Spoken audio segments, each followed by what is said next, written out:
tracking down the world's rarest wild wolf and seeing it hunt right in front of us, versus living in the treetops for a glimpse of a legendary bird of prey.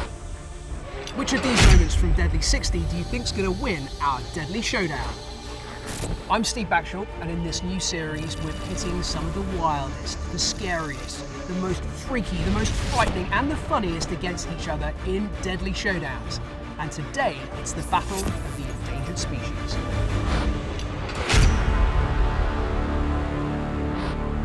So, contender number 1 is the Abyssinian or Ethiopian wolf. So this creature is possibly the rarest species of canid, that is member of the dog family, in the world. Many of them have been hunted because they're seen as being a threat to human herds, and others have suffered from some of the diseases that come from our domestic dogs. Whatever, there's only a few hundred left, and they are desperately difficult to find.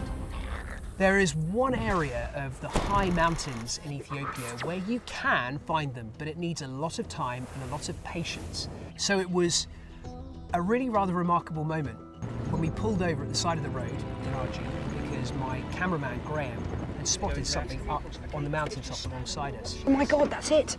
That's it, that's it, that's it. Okay, come on guys, get out very, very quietly.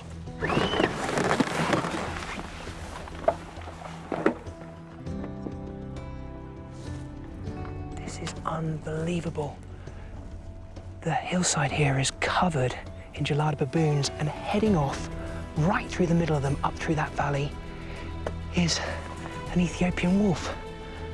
And then I turned round to the other camera while Graham was filming, and I said, so the way that these creatures hunt is like this.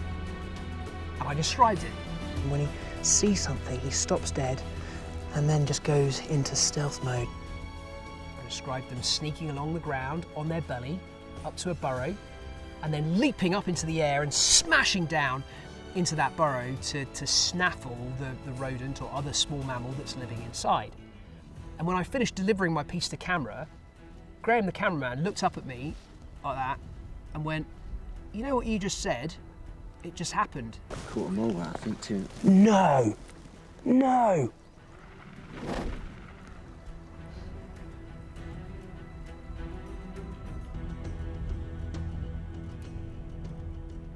He's one of the only wildlife cameramen in the world to have managed to film it right there in front of us. And I didn't see it because I was talking to the camera, telling you lot about it. I mean, seriously, things I go through for this job. Anyway, having seen this wolf jump up into the air, smash down into the burrow, we then saw it wandering away with its prey in its mouth, saw it devouring it, chugging it back down its throat, and it was mind-blowing. Everyone was slapping each other on the back and super, super excited. And then as you drive away, you start thinking, yeah, but this is an experience that possibly my kids will never get to see, because it's entirely possible that Ethiopian wolves could disappear in the next decade. And that, to me, would be the greatest of tragedies.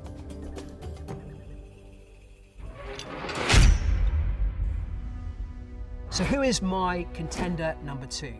Well, this has to be one of the most powerful birds, if not the most powerful, on the planet, the Harpy Eagle.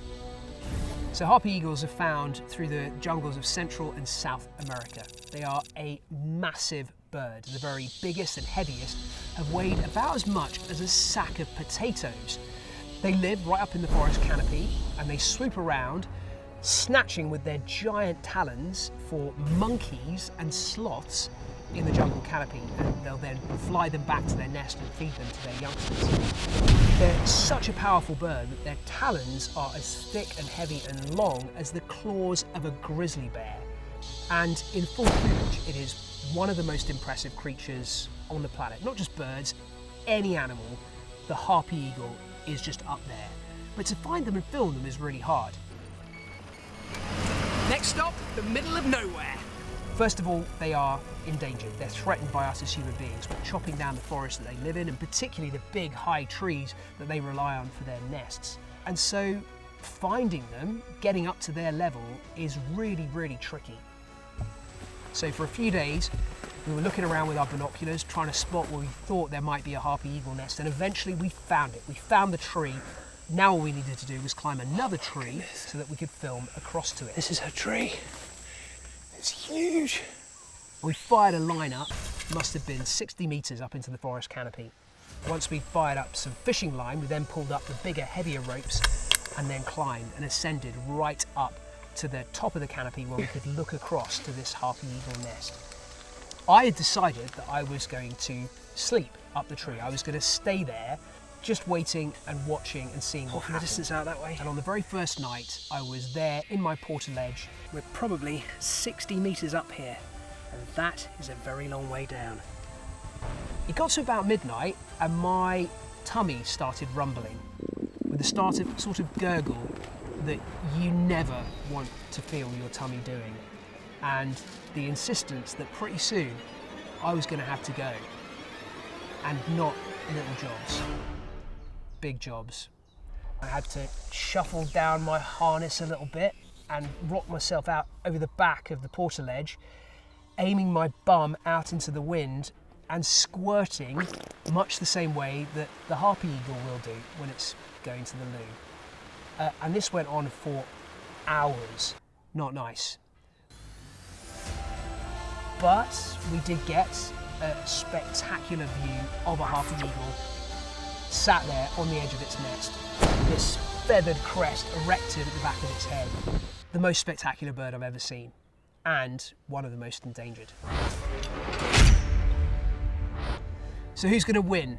You know, it is a tough call. In terms of numbers, it surely has to be the Ethiopian wolf. There are fewer of those than there are of Harpy Eagles.